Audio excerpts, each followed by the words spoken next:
is it? Today's Thursday. Friday, Saturday. 72 hours? What do we got? Yeah, 3 days. So do we count today or we don't count today? We do count today. So Thursday, Friday, Saturday. And then it's Sunday. It's actually way further away than I thought. So it's like 3 and change. Yeah. 3 and change away from Conference Championship Sunday in the NFL, where, of course, the Eagles and the Commanders, obviously. Think about, by the way, if you were to rewind the clock and we were going to do a draft in July, we're going to draft the best divisions in football, previewing the season that we currently are in. NFC or AFC North or NFC North, that's your 1-2, right? We would have done Probably that? AFC North over NFC North. Okay, so because we didn't AFC expect North- the Vikings to be as good as they were. Good point. So AFC North would have gone 1, NFC North maybe 2, Okay. AFC West 3. Yep. With Harbaugh entering the fray. Well, and and our show specifically for the AFC West probably would have gone higher. Why? CC picked the Broncos to make the playoffs. I picked the Chargers to make the playoffs, and the Chiefs are the Chiefs. So that's 3 teams that we all thought going in could potentially be playoff teams. Where would the NFC East have been, just out of curiosity on this? Because best case scenario, now they're 4.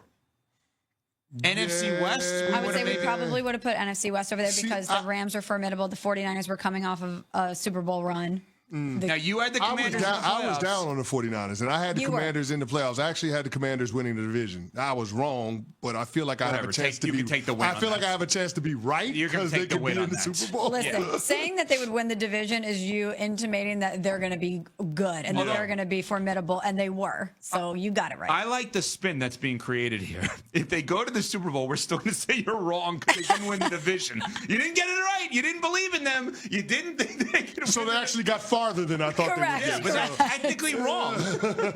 So NFC East would have been Fourth or best fifth. case I think scenario fourth. Yeah. Best case scenario. I think fourth. And they have 2 teams playing this weekend, which is truly remarkable. Oh, you know, a lot of people also would have said the Bills. They expected the Jets to be better, the Dolphins to good be one. better. You're right. AFC East, maybe. Yeah, there were people that thought the Jets and Dolphins could make a run this year. Yeah. Especially the Jets. So maybe we put that over the NFC East. There was even someone who thought Aaron Rodgers could win MVP out of the AFC East. Who would say something that I dumb? don't know. I have no idea. It was me.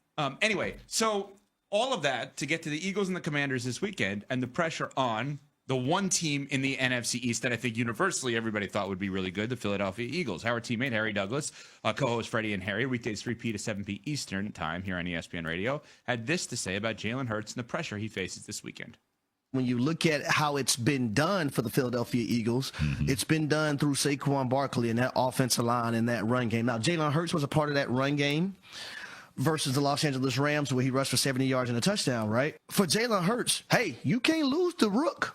You can't lose to the young buck. Okay. You can't lose to the guy knowing that you have the better team. You can't lose to somebody because you've already been an MVP candidate in 2000 and what year was that? 22. Right. You've been to a Super Bowl. As great as he's been this entire season and throughout the playoffs, you can't lose to Jayden Daniels, man. Okay, so that's one side of it in terms of the most pressure. Good points, too. The other side of it is the lack of pressure. We're getting somewhere with this. Joe Fortenbaugh, ESPN Radio, noon until 3 Eastern time, had this to say about Josh Allen playing with house money this weekend. The pressure is all on Kansas City. Every last element of pressure applies to Kansas City. They're going for the three-peat, NFL history. Pressure's on them. Mahomes is trying to chase down Brady. Pressure's on him. 15-2, you're a 1 seed, you're at home. The pressure's on you as a 2-point favorite to win this game. And you lost to Buffalo earlier in the year. You want some redemption there. I'm looking at Allen. They got rid of Steph Diggs. They got rid of his starting center, Mitch Morse. They got rid of half his secondary in the offseason. We looked at this as a gap year. Yeah, they'll probably contend. People like me, idiots, picking the Jets to win that division, talking about how Miami might finally break through, how this year the Bills will probably be good, but they won't be great. They're here. They're on house money. The pressure on the Bills, no. Pressure on the Chiefs. So when you think about which QB has the most pressure on him this weekend, I think about the gap between what happens if you win and what happens if you lose. And I keep coming back to Mahomes having the most pressure simply because of the amount he has to gain to win it all this year is so unbelievably great that I look at him with the most pressure. The house money thing, I personally, you guys know this, I thought Josh Allen was in the best situation of his career this year. So I do not look at it as house money because of what Joe said.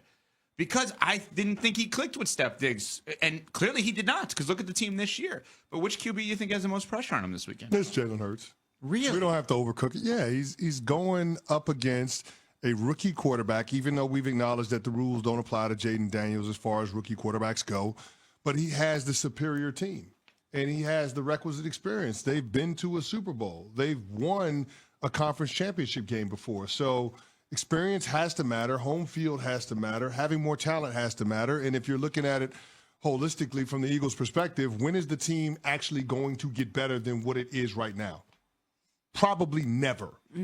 So if you don't get this done, then there are a lot of question marks around whether or not this Eagles team is going to miss its window to win a championship. And I don't remember a lot of teams that have opportunities to get to the championship rounds, miss out, and that actually eventually end up finishing the drill. See the San Francisco 49ers, if you don't believe me. Yeah. So that's the concern that I have around the Philadelphia Eagles long term. And then beyond that, you do have to contend with the Washington Commanders moving forward.